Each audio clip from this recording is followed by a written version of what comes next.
오늘 우리가 함께 묵상할 하나님의 말씀은 사사기 20장 말씀입니다. 말씀 봉독은 1절에서 7절까지 하겠습니다.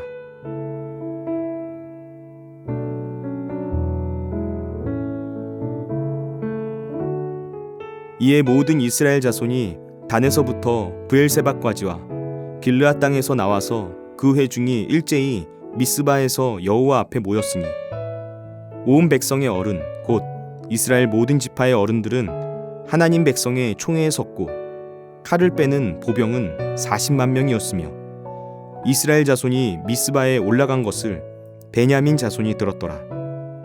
이스라엘 자손이 이르되 이 악한 일이 어떻게 일어났는지 우리에게 말하라 하니 레위 사람 곧 죽임을 당한 여인의 남편이 대답하여 이르되 내가 내 첩과 더불어 베냐민에 속한 기브아에 유숙하러 갔더니 기브아 사람들이 나를 치러 일어나서 밤에 내가 묵고 있던 집을 애워싸고 나를 죽이려 하고 내 첩을 욕보여 그를 죽게 한지라. 내가 내 첩의 시체를 거두어 쪼개서 이스라엘 기업의 온 땅에 보냈나니 이는 그들이 이스라엘 중에서 행음과 망령된 일을 행하였기 때문이라. 이스라엘 자손들아 너희가 다 여기 있은즉 너희의 의견과 방책을 낼지니라 하니라. 아멘. 한 레위인이 기브아에서 불량배들에게 봉변을 당했습니다.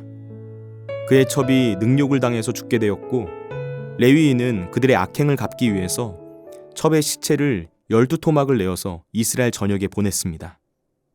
이스라엘 모든 지파는 이 일을 처리하기 위해서 예루살렘 북쪽에서 얼마 떨어지지 않은 미스바에서 베냐민 지파를 제외한 채 총회를 열었습니다. 오늘 1절 말씀을 보면 이렇게 기록합니다. 이에 모든 이스라엘 자손이 단에서부터 브엘세바와 길르앗 땅에서 나와서 그 회중이 일제히 미스바에서 여호와 앞에 모였으니 이 총회에는 단에서부터 브엘세바까지 다 모였다라고 기록되어 있습니다. 이스라엘 지형의 북쪽 끝에 있는 지역이 바로 단이고요. 남쪽 끝에 있는 지역이 브엘세바입니다. 단에서 브엘세바까지 다 모였다라는 말은 이스라엘 지파가 모두 다 모였다는 뜻입니다. 그리고 길르앗 땅에서 나와서 라고 기록되어 있는데요.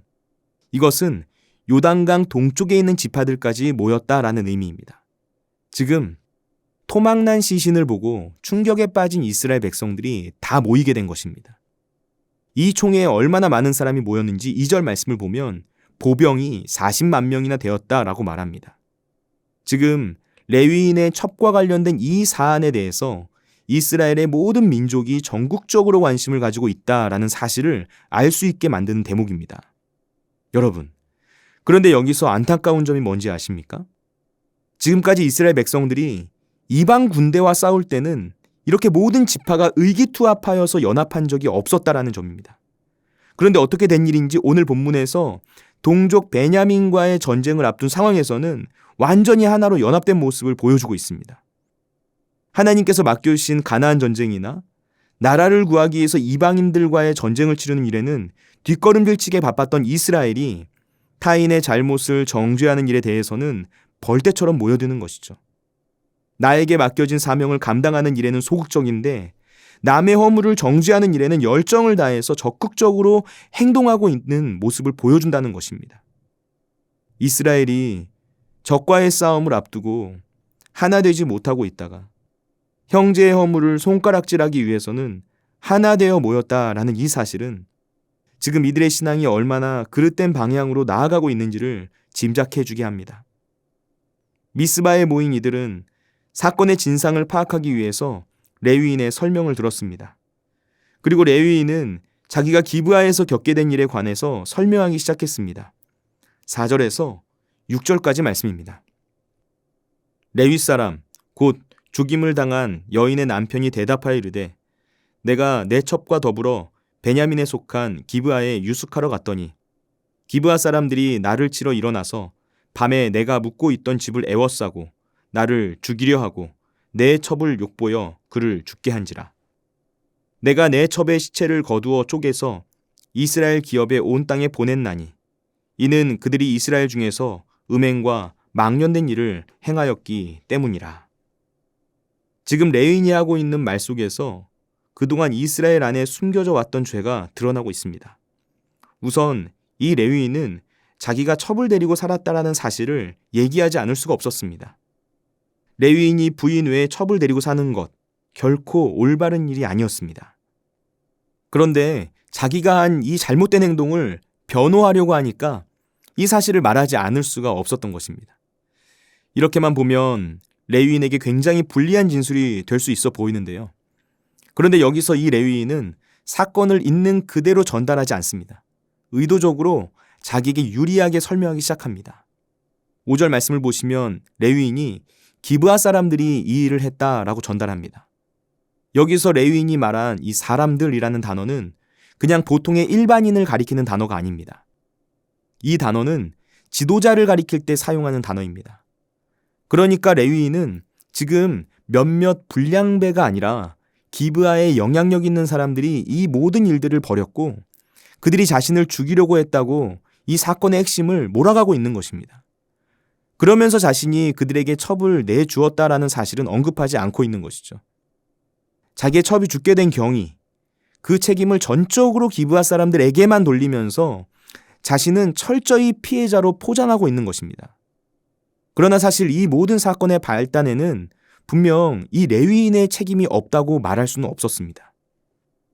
우리는 여기서 이 레위 사람의 의도를 읽을 수가 있습니다. 그는 자신이 한 일을 정당화하고 있습니다. 자기가 한 행동은 기브아 사람들이 행한 악에 대해서 당연히 반응해야만 하는 자연스러운 일인 것처럼 그럴싸하게 포장하고 있습니다. 그리고 이런 식으로 이스라엘 백성들에게 말을 해서 기브아 사람에 대한 적대감을 불러일으키고 그 분노를 이용해서 자신에게 유리한 상황으로 이 모든 일들을 풀어가려고 하는 것입니다. 여러분, 지금 이 레위인은 무엇을 위해서 이런 일을 하고 있는 건가요? 철저히 자기 자신을 위해서입니다. 내가 원하는 것을 얻기 위해서, 내가 바라는 것을 이루기 위해서, 내 욕심을 채우기 위해서 이런 일을 하고 있는 것입니다. 사실 생각해보면 우리도 이렇게 행동할 때가 많이 있습니다. 때때로 우리가 이렇게 말한다라는 것입니다. 본래 사실이 있는데 그 사실을 있는 그대로 전하기보다 나에게 조금이라도 더 유리하게 포장해서 말을 하는 것입니다. 그것이 나에게 이익이 된다는 이유로 다른 사람에 대해서 좋지 않은 말을 전합니다. 사실과 다른 말을 전하는 것입니다.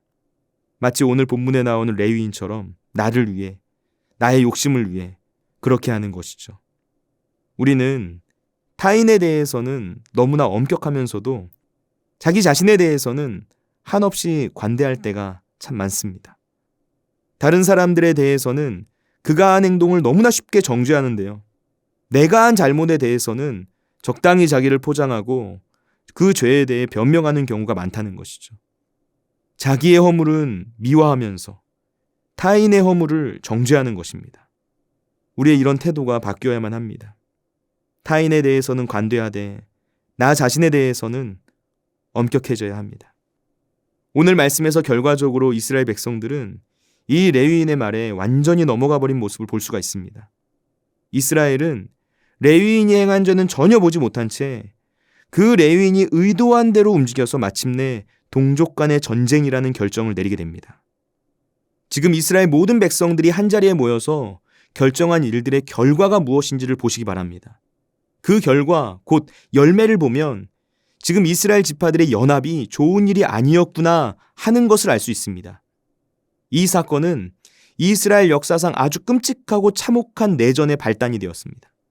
이 결정으로 인해서 이스라엘의 내전이 일어나서 베냐민 지파가 거의 멸절을 당하는 그런 아주 참혹한 사건이 일어나게 된 것입니다. 우리는 이 끔찍한 사건의 발단에 한 레위인이 있었다라는 사실을 기억했으면 합니다.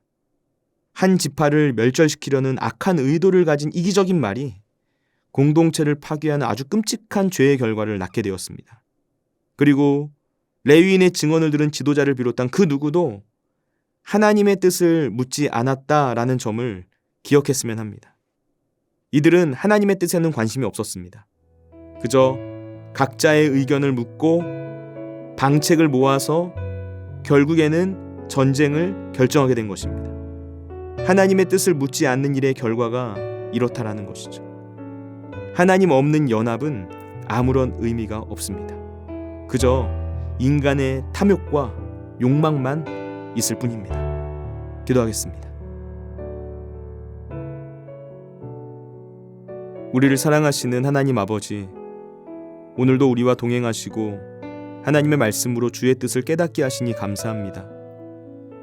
매일매일 수많은 시행착오를 거치며 살아가는 우리의 삶 속에서 타인의 모습을 사랑으로 대하며 살아갈 수 있도록 인도하여 주옵소서. 다른 사람들의 잘못을 대하는 우리의 태도를 고쳐나가길 원합니다. 우리 자신의 잘못을 대하는 태도가 다른 사람들의 잘못을 대하는 태도와 다르지 않을 수 있도록 인도하여 주옵소서. 타인에 대해서 관대하고 부드럽게, 그리고 나 자신에 대해서는 엄격한 잣대를 적용할 수 있는 그런 삶의 태도를 가지도록 역사하여 주옵소서. 늘 하나님의 뜻이 무엇인지 묻고 또 그 시간들을 통하여서 선택하고 결정할 수 있도록 우리에게 하늘의 지혜를 내려 주옵소서. 오늘도 우리와 함께 하시는 예수님의 이름으로 기도드립니다. 아멘. 하늘에 계신 우리 아버지, 아버지의 이름을 거룩하게 하시며 아버지의 나라가 오게 하시며 아버지의 뜻이 하늘에서와 같이 땅에서도 이루어지게 하소서. 오늘 우리에게 일용할 양식을 주시고 우리가 우리에게 잘못한 사람을 용서하여 준 것 같이 우리 죄를 용서하여 주시고 우리를 시험에 빠지지 않게 하시고 악에서 구하소서. 나라와 권능과 영광이 영원히 아버지의 것입니다. 아멘.